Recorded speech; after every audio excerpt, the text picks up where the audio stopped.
poder del paradigma. Todo el tiempo oímos hablar sobre el potencial que tenemos. Se nos ha dicho que somos hijos de Dios y de que somos ilimitados.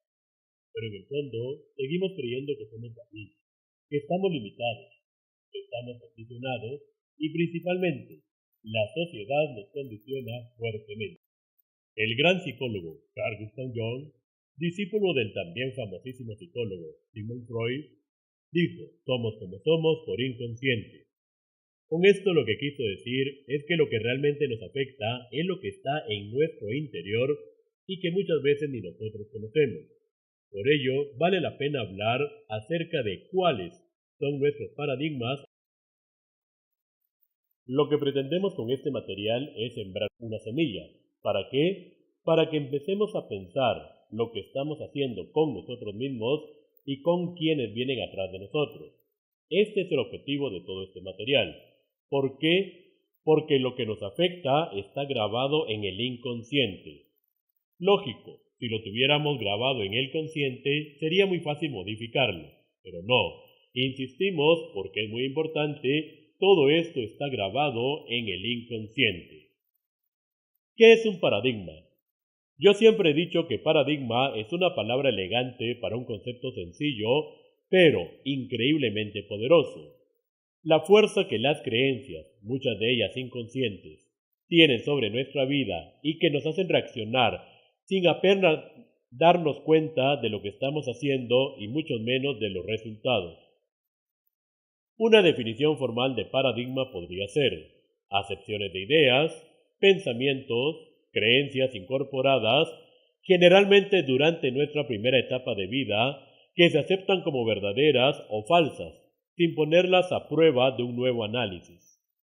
En otras palabras, un paradigma es una creencia que rige nuestra vida o parte de ella, y que jamás la hemos analizado, cuestionado y validado, o bien rechazado. El poder que puede llegar a tener en nuestra vida es increíble, tanto para bien como para mal. Veamos algunos ejemplos que nos pueden ayudar mejor a entender todo esto de los paradigmas y sobre todo a utilizarlos a nuestro favor y no en contra nuestra. Te pondremos algunos ejemplos que nos pueden ayudar a reflexionar e irlos aplicando gradualmente en la vida personal. Por ejemplo, ¿alguna vez te has preguntado por qué un animal tan potente, majestuoso, poderoso y grande como el elefante puede llegar a ser domesticado y controlado por un entrenador que ni remotamente se puede comparar con su fuerza? La explicación la encontramos en la forma en que fue entrenado cuando era pequeño. Lo encadenaron con cadenas especiales que cuando el elefantito quería escapar, le producían un gran dolor en su pata. Un tiempo relativamente corto con este sistema bastó para que se diera por vencido y se convenciera de que no podía escapar. Una vez el elefante aceptó esta realidad, ya no había riesgo de que se escapara, aun y cuando era más grande y poderoso. Pero ya había creado dos callos, uno en su pata, el cual eventualmente con el tiempo sanó, pero el otro resultó ser demasiado poderoso porque estaba en su mente. Este callo le decía: no puedo escapar. Veamos otro ejemplo. Hace algún tiempo leí cómo se entrena a las pulgas para los circos. Únicamente se debe atrapar las pulgas, introducirlas en un frasco de vidrio, luego se cierra el frasco y se le abren unos pequeños agujeritos en la tapadera para que puedan respirar, pero que no se puedan escapar. La pulga intentará escapar y se dará cuenta de que al toparse con la tapadera le produce un dolor. Esto hará que su sistema nervioso se modifique y empezará a saltar cada vez más y más bajo. Después de unas cuantas horas, nosotros podremos abrir el frasco y las pulgas ya no se escaparán. ¿Qué tiene que ver con nosotros? Muchas veces, nosotros hemos sido condicionados de esta forma. ¿Te recuerdas cuando eras niño y te preguntaban qué querías ser de grande? Uno contestaba que quería ser Dios, Superman, astronauta o algo así. Pero en el camino nos han dado golpecitos psicológicos como estos que recibían las pulgas contra la tapadera, y fuimos saltando cada vez más y más bajo. Nos convencieron de que lo que queríamos ser no era posible, y hoy muchos ya no quieren ser Superman o astronautas, o ingenieros, o empresarios, o grandes gerentes, o grandes lo que sea. Hoy muchas personas se conforman con apenas sobrevivir. Aquí cabe una reflexión. ¿Qué quieres ser tú realmente? ¿O ya olvidaste cómo saltar alto? Los grandes cambios de la sociedad, los más significativos, han sido gracias a que ha habido seres que creen que las cosas pueden mejorar. Ejemplos sobran. Jesús creyó que todos podemos encontrar nuestro camino hacia Dios. La Madre Teresa creyó que valía la pena ayudar a los más pobres entre los pobres. Mahatma Gandhi creyó que se podía alcanzar la liberación de la India a través de la no violencia. Martin Luther King creyó que se podía alcanzar la igualdad de derechos entre blancos y negros. Y entre los empresarios también hay infinidad de ejemplos. Henry Ford creyó que se podía fabricar vehículos accesibles para todos. Thomas Alva Edison creyó que se podía iluminar cada calle y cada casa con luz artificial. Los hermanos Wright y muchos otros antes que ellos creyeron que el ser humano podía volar. No tenía alas, pero tenía la inteligencia necesaria. Piénsalo por un momento. Observa tu mundo.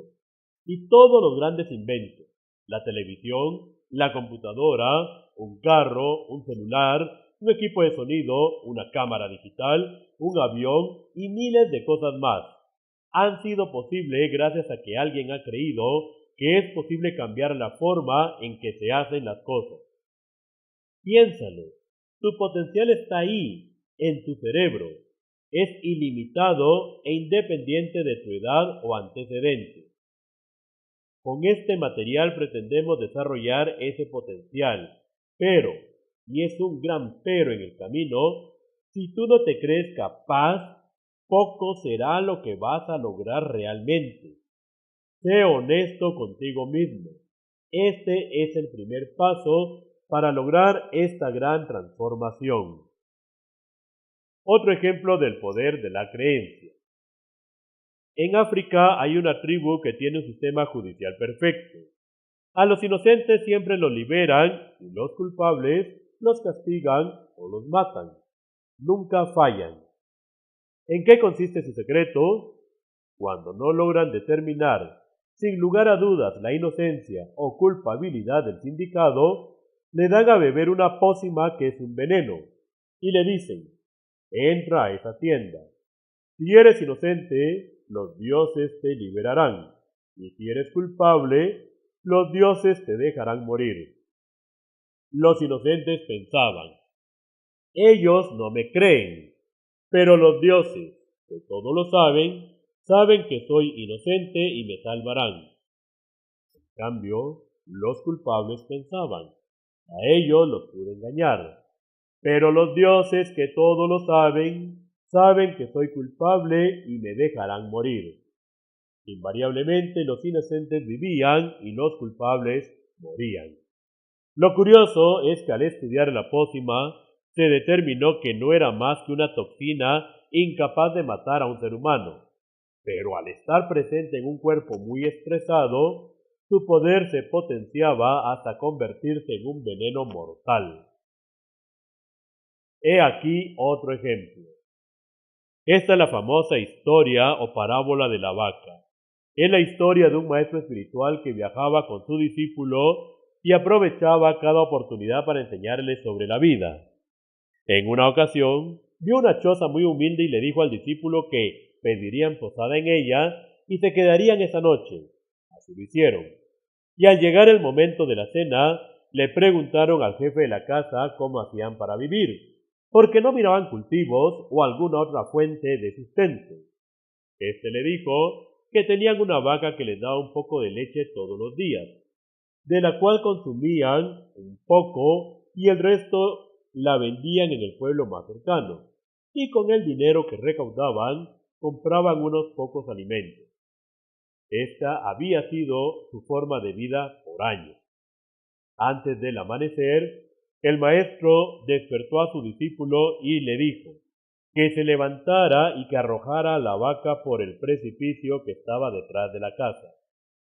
Al principio, el discípulo se negó, ya que creyó que era totalmente injusto e inmoral hacer algo así, sabiendo que era la única fuente de sustento de la familia. Pero como discípulo, tenía que acatar la orden del maestro. Muy temprano, ese mismo día, partieron. El discípulo seguía tan atormentado por lo que había hecho, que después de 2 años dejó a su maestro y regresó a aquella humilde choza para tratar de compensar a la familia. Se llevó una gran sorpresa al ver que ya no estaba la humilde choza que él había conocido, sino en su lugar había una casa formal. Pensó que seguramente, al perder la fuente de sustento, la familia se había tenido que mudar. Decidió llamar a la puerta de aquella casa para preguntar sobre el paradero de la familia que allí vivía. Sin embargo, al tocar le abrió el mismo hombre que él había conocido en aquella choza. El hombre también le reconoció y le pidió que pasara. El discípulo no soportó más la curiosidad y le preguntó qué había pasado, cómo había logrado mejorar su situación. Y el hombre le contestó: curiosamente, el día que ustedes partieron, nuestra vaca sufrió un accidente y se fue por el precipicio. Al ya no tener esa fuente de ingresos, tuvimos que ver qué hacíamos y sembramos en nuestra tierra. Y yo busqué un empleo y poco a poco las cosas mejoraron y hoy estamos mucho mejor. Gracias a Dios que la vaca se murió. Algo muy importante que debes tener presente al hablar de paradigmas es que ni una sola de tus creencias o de los pensamientos que ahora tienes es tuyo. Todos han sido otorgados por la sociedad a través de programación verbal, por observación o por experiencias que has tenido. Este tema de las creencias es apasionante y me atrevo a decir uno de los más importantes sobre los que se puede reflexionar. La Biblia y otros libros sagrados también hablan de ello. Todos los motivadores hablan de las creencias. La física cuántica reconoce la influencia de los pensamientos. Los filósofos, desde hace miles de años, vienen hablando de las creencias. ¿Por qué? Porque todo lo que hacemos y obtenemos en la vida depende de ellas. Para que entendamos mejor lo del inconsciente, te voy a preguntar: ¿qué zapato te pusiste hoy de primero, el derecho o el izquierdo? Aún sin haber estado ahí cuando te pusiste los zapatos, te voy a decir cuál te pusiste primero. Aquel que te pones primero todos los días, porque ya lo haces inconscientemente. Te reto también a que me digas exactamente las calles por las cuales pasaste el día de hoy. ¿Cómo era cada calle? ¿En dónde estaban los semáforos? ¿A qué gente viste el día de hoy en esas calles? Seguramente no me lo puedes decir. ¿Por qué? Porque todo lo que hiciste, lo hiciste en piloto automático. En otras palabras, porque lo hiciste inconscientemente. Esto no es malo. Recuerda que si no hacemos algo inconscientemente, no lo hacemos bien. Basta con que nos recordemos de cuándo iniciamos a manejar un vehículo, una bicicleta o una motocicleta. ¿Te acuerdas de la primera lección?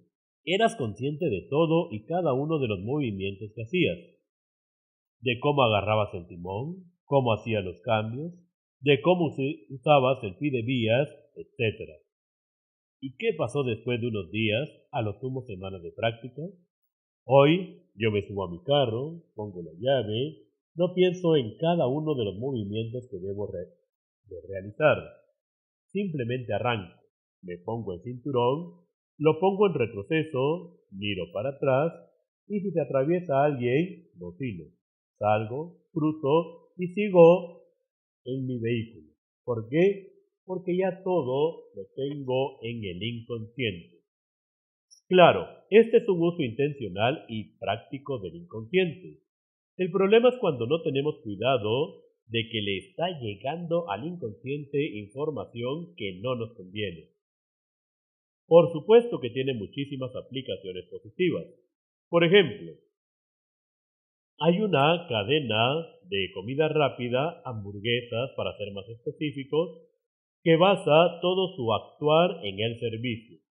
Si se te llegara a caer, por ejemplo, una bebida gaseosa, automáticamente los empleados reaccionan, te ayudan a limpiar, te ofrecen otra gaseosa y lo hacen de una forma natural, como por instinto podríamos decir. Obvio que no nacieron con ese instinto, pero se le ha repetido tanto la idea de servicio, servicio, servicio, que estas personas ya actúan inconscientemente. Si no fuera así, los empleados tendrían que recurrir, por ejemplo, a su manual y decir, página 15, párrafo cuarto.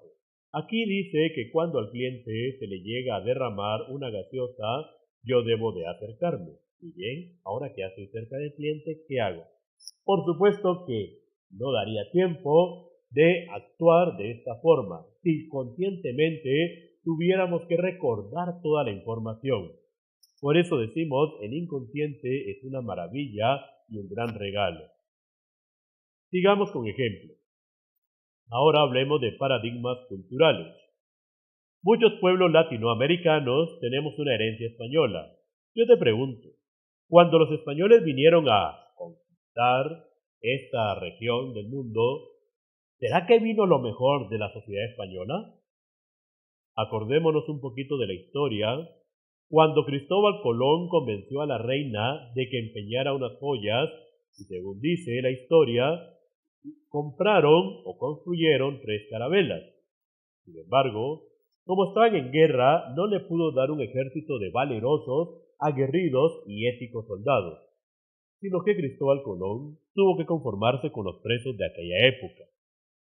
Cuando llegaron, comenzaron a imponer sus leyes, y una de ellas decía, lo reclamo en nombre de la cruz y la espada para el reino de España, porque yo lo vi primero. Y así, los conquistadores, como Pedro de Alvarado, Hernán Cortés, Pedro Cabral, Cristóbal de Olid y muchos otros, se mataban literalmente por llegar primero a un lugar. ¿Por qué? Porque la ley decía que el que llegara primero podría reclamarlo para sí. Entonces llegaban a la tierra y decían, esta tierra es mía porque la vi primero. Y así se fue desarrollando el concepto de mío porque lo vi primero. Hoy, más de 500 años después, vemos un billete de 200 o quetzales o cualquier otra denominación, ¿y qué hacemos? Le ponemos el pie encima para que nadie más lo mire y nos quedamos con él, porque todo es de quien lo mira primero. En una escuela también podemos ver cómo 2 niños se pelean porque uno de ellos encontró un lapicero, por ejemplo, y no se lo quiere devolver al otro niño. ¿Por qué? Porque en su mente dice, si yo lo vi, primero es mío. Sin embargo, no todos los pueblos tienen esta programación. Veamos el caso de Japón. Es el país con el más alto índice de objetos extraviados, reportados y recuperados del mundo. Allá, cuando un japonés ve una billetera tirada, razona que eso no pudo crecer ahí porque no es una planta. Por lo tanto, es de alguien. Agarra la billetera, la lleva a la oficina de objetos extraviados y al día siguiente, la persona que la extravió la puede reclamar. Y seguramente la encontrará con todo y su dinero. Allá en Japón, también se cuenta que cuando está lloviendo, hay unos recipientes con sombrillas o paraguas. Y entonces la persona toma el paraguas, se va a su casa y al día siguiente tiene el cuidado de regresar el paraguas. ¿Por qué? Porque se le ha enseñado que a alguien más le va a servir, posiblemente a él mismo. ¿Será que esto no es posible en los países latinoamericanos? Hace unos años leí un informe de Transparencia Internacional y colocaba a Nueva Zelanda como el país menos corrupto en ese año. Se contaba que en la carretera hay pequeños supermercados, en los cuales las personas entran y realizan sus compras como en cualquier otro supermercado del mundo. Al pagar, pasan a la caja, pero hay unos pequeños cambios. Primero, la persona hace su cuenta y cancela. Y segundo, si tiene necesidad de tomar el vuelto, simplemente lo toma porque ahí está todo el dinero. En la mayoría, por no decir en todos los supermercados de América Latina, hay sensores electrónicos, hay cámaras escondidas, hay cámaras visibles, hay policías encubiertos, hay policías visibles. Y por si se quiere pasar de listo, aquella persona inescrupulosa, todavía ponen una mujer policía en el baño de mujeres y un hombre policía en el baño de hombres, por si alguno tiene la tentación de ir ahí a quitar la alarma. Analicemos, reflexionemos esto que estamos diciendo, es muy importante. ¿Cuál es la diferencia entre los japoneses y nosotros? ¿Será que ellos tienen algo mejor que nosotros no tenemos? ¿Será que su cerebro es distinto? Seguramente más de algún lector estará pensando que eso es posible allá, pero que no es posible aquí. Te quiero contar una historia personal. No la leí, no aparece en ningún estudio, simplemente me pasó a mí. Hace unos años me dieron un dinero y me dieron unos cheques. Era fin de semana, fuimos a hacer compras a un supermercado y en un descuido mío dejé mi bolsita con todo el dinero y los cheques en la carretilla de compras. Yo no me había percatado cuando en la noche me llamaron y me dijeron que habían encontrado dicha bolsita. Y me dijeron que tenía que presentarme el día martes a reclamar los documentos. Yo le dije a mi esposa que iba a presentarme por los documentos porque consideraba que el dinero ya no estaba. Sin embargo, para evitarme las vueltas engorrosas o burocráticas en los bancos y en otros lugares para reponer mis documentos, entonces iba a recoger la bolsita mencionada. Así lo hice, pero para mi sorpresa, cuando me devolvieron, todo el dinero estaba ahí, todo, hasta el último centavo, literalmente. Yo me quedé asombrado porque era una cantidad significativa. Y le pregunté a la persona que si algún gerente lo había encontrado, porque yo creía, bueno, un gerente no va a arriesgar su trabajo por algo así. Y me dijo no. Su dinero y chequeras fueron encontrados por un colaborador que trae las carretillas del parqueo hacia el interior de la tienda. Yo me admiré y le pregunté, ¿y él se percató de que aquí había dinero? Ella me dijo, definitivamente, esa era su pena, porque posiblemente a usted le iba a servir ese dinero y no se había dado cuenta que lo había perdido. Yo le manifesté mi sorpresa y admiración hacia esta persona, a lo cual ella me contestó, es que este supermercado fue vendido a una tienda de supermercados a nivel mundial. Desde que eso pasó, nos han dado valores. Y el primer valor que nos enseñan es honestidad. Y esta gerente de tienda me dio una conferencia de 1 hora acerca de lo que es honestidad.